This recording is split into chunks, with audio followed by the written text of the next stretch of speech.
Assalamualaikum warahmatullahi wabarakatuh. Pada kesempatan kali ini, channel Syedid Official akan menampilkan lagi sebuah video yang mana beliau Kang Deddy Mulyadi berceramah di depan para ulama yang nasional dan petinggi-petinggi yang lainnya, ataupun di depan banyak orang-orang yang penting sekali ya teman-teman. Beliau Kang Deddy Mulyadi, ceramahnya sangat mengejutkan sekali dan membuat kita wajib untuk menonton dan menyimak sampai selesai, karena apa yang disampaikan oleh beliau Kang Deddy Mulyadi ini bukan hal yang biasa kita dengar, dan ini sungguh-sungguh penting untuk kita simak ya. Bahkan para ulama nasional terkejut ya dengan apa yang disampaikan oleh beliau Kang Deddy Mulyadi dalam ceramah beliau Kang Deddy Mulyadi ya. Jadi itu saja teman-teman, kita simak dulu sama-sama, silakan.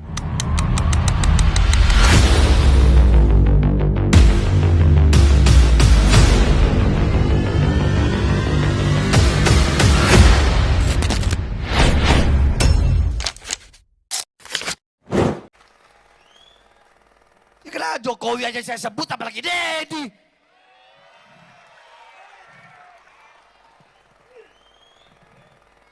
Betul? Betul? Betul? Saya nggak ada urusan, saya nggak ada urusan. Nggak ada urusan saya. Iblis saya makan kok. Deddy lagi. Dengar-dengar mau nyalon gubernur dia. Mau nyalon dia ya, dengar-dengar. Kalau dia sampai jadi gubernur, kemarin Purwakarta jadi kota kemusyrikan. Kalau dia sampai jadi gubernur Jawa Barat, maka Jawa Barat akan dia bikin jadi apa? Jadi daerah yang penuh dengan kemusyrikan, saudara-saudara. Makanya yang kayak begitu harus ditumbang. Harus ditumbang. Bodoh amat, terserah. Kalian mau bilang saya apa kayak terserah.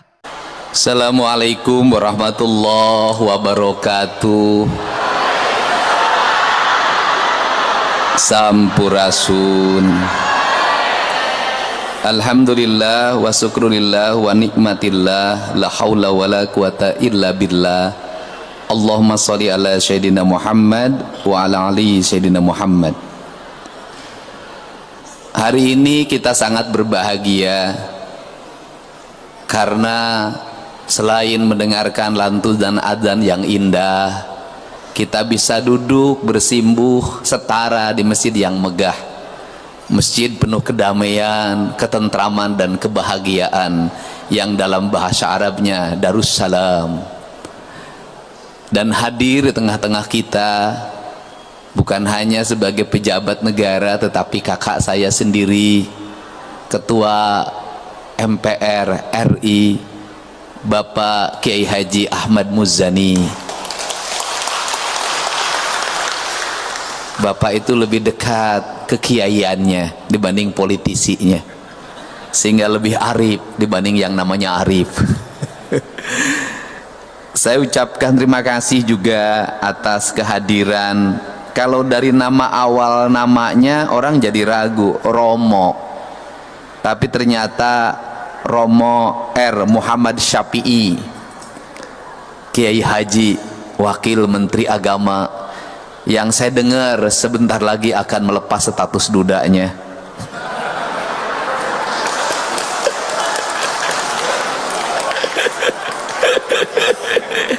Gubernur boleh Pak nyandain Wakil Menteri Agama. Dan kapan Kang Deddy status dudanya lepas?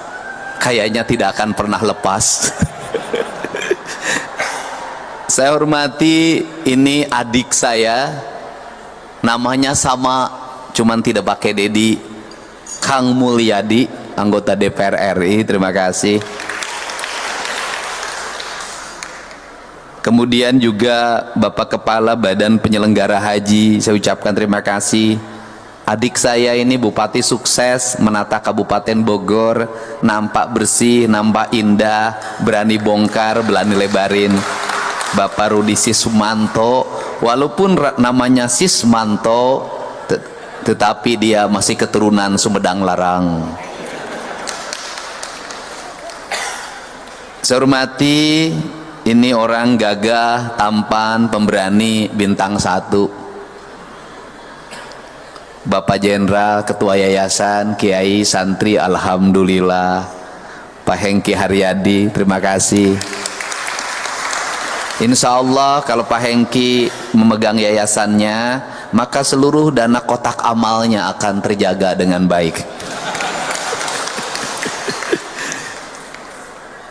Kemudian keluarga besar yayasan yang saya hormati, para tokoh agama, para alim ulama, pimpinan majelis taklim, tidak lupa juga emak-emak yang berseragam dalam kerudungnya. Ada yang agak pink, ada yang kayas kata orang Sunda, ada yang putih. Mudah-mudahan seluruh kerudungnya sudah lunas. Pagi hari ini pagi yang berbahagia.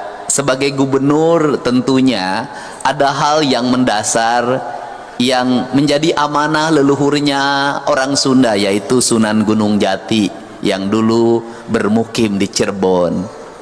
Sampai ada azan namanya adzan pitu. Amanahnya cuma 2 yang dia titipkan, tajug lan pakir miskin. Kalau tajug ini ya kayak gini, cuman ukurannya dulu kecil. Tajuk yang dulu itu terbuat dari bambu, kemudian pakai telapak batu, dikasih tiang penyangga kayu-kayu jati, kemudian diletakkannya di pinggir mata air dekat kolam.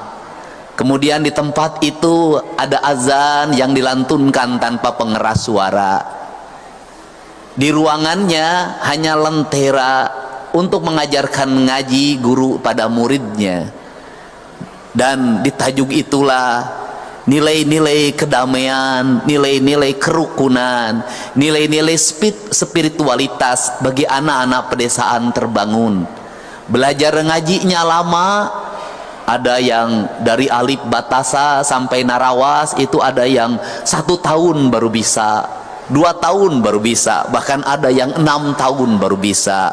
Tetapi selama perjalanan mengajinya itu, anak-anak itu tumbuh dalam harisma spiritualitas tajuk. Maka ada kakawen dalang namanya begini, gedong dur kali sambung paguliman sesepiting trim, pepetetan sabia murag, balingbing lan jeruk manis. Gedong dur artinya bangunan yang sangat tinggi yang menghubungkan bumi dan langit. Maka orang Sunda meletakkan di atasnya menara disebutnya, yaitu yang menjadi penghubung antara bumi dan langit. Dan yang menjadi penghubungnya adalah suara azan untuk mengingatkan orang agar dia kembali pada Allah. Cuman sayang, bagi masyarakat Jawa Barat kalau suruh kembali pada Allah, rata-rata bilangnya innalillahi wa inna ilaihi rajiun. Ya Allah, aku jangan dulu menghadap hari ini. Dan dianggapnya orang yang menghadap Allah itu adalah orang yang mati.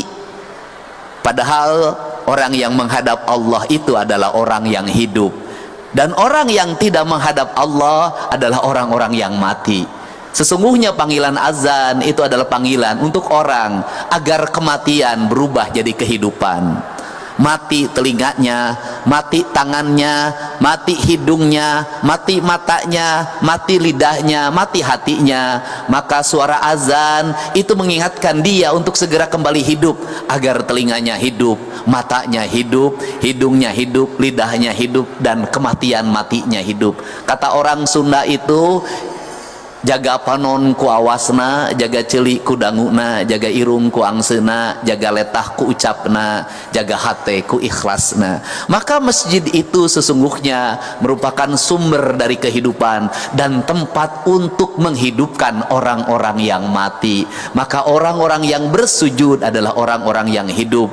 Orang-orang yang tidak pernah bersujud itu adalah orang-orang yang mati. Maka di kaidahnya pengikut talkinnya Abah Anom pasti diajarkan untuk ditalkinan. Maka talkin itu diberikan, diperdengarkan pada orang-orang yang hidup tapi tidak punya kesadaran, agar dia mengerti kehidupan. Di kita juga ada tradisi talkin dibacakan ketika orang sudah mati, agar dia mendengar menuju kehidupan yang abadi. Dua-duanya sama. Semoga Masjid Darussalam ini menjadi masjid tempat berkumpulnya orang-orang yang hidup, bukan orang-orang yang mati. Karena orang hidup, maka saya sampai pada tingkatan yang kedua, yaitu di masjid itu dititipkan fakir miskin. Maka di masjid itu dititipkan fakir miskin. Kesadaran kolektif yang kedua, setelah kita membangun rumahnya Allah, setelah kita membesarkan rumahnya Allah, setelah kita membangun kehidupan yang abadi di rumahnya Allah, yang ada dua rumahnya itu. Satu ada rumah ini, masjid, Baitullah. Yang kedua ada rumahnya yang ada di sini, di hati kita. Maka tugas kita yang kedua adalah menjaga anak-anak yatim untuk tetap bersekolah, menjaga orang-orang miskin untuk tetap makan makanan yang sempurna, menghindarkan dari berbagai peristiwa kriminalitas yang terjadi di Jawa Barat. Setelah saya amati, seluruh peristiwa kriminalitas itu selalu berawal dari kemiskinan. Saya bercerita kisah sedih yang insya Allah nanti hari Rabu selesai. Ada seorang ibu yang speak up di media sosial karena adiknya ditahan, dituduh, dan fakta bukan tuduhan, membeli motor curian.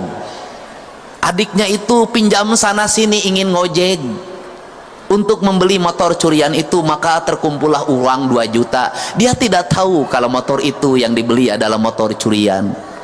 Pencurinya tertangkap, maka Mang Eheb yang membeli motor ini pun ditangkap dan ditahan. Saat pergi menuju tahanan, anaknya baru terlahir. Dia punya 3 anak. Saya mencoba untuk bertemu dengan si tetehnya yang speak up itu. Kemudian saya meyakini memang dia orang miskin yang membeli motor dan tidak tahu curian itu untuk menghidupi anaknya dan istrinya.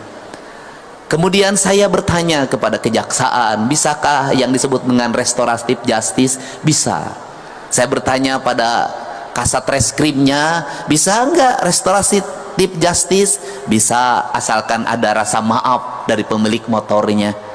Kemudian saya mengundang pemilik motornya, mahasiswa Unpad, orang Bogor, yang dia motor itu kesayangannya, diberikan dari ibunya.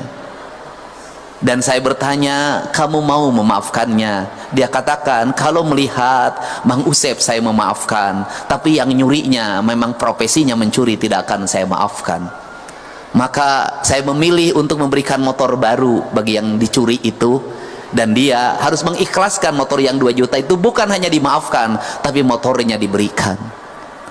Biayanya cukup 23 juta motor baru dan 10 juta untuk biaya hidup Mang Usep bagi anak-anaknya. Tetapi uang 33 juta itu telah menyelamatkan orang dari penjara 2 tahun. Ketika penjara 2 tahun itu apa yang akan terjadi? Istrinya apa yang harus didapat dalam setiap hari? Ketiga anaknya makannya dari mana? Susunya dari mana? Biaya penyelidikannya berapa? Biaya penahanannya berapa?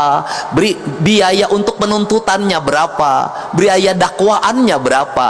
Biaya vonis hakimnya berapa? Biaya LP-nya selama 2 tahun berapa? Mungkin lebih dari 100 juta. Menurut saya lebih adil mengeluarkan 33 juta untuk kebebasan manusia dibanding di penjara 2 tahun lebih dari 100 juta.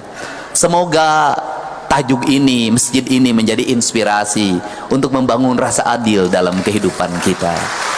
Membangun kesadaran dari tajuk ini akan membangun rasa keadilan, dan akan lebih adil lagi kalau Ketua Majelis Permusyawaratan Indonesia sudah memusyawarahkan keadilan bagi seluruh rakyat Indonesia.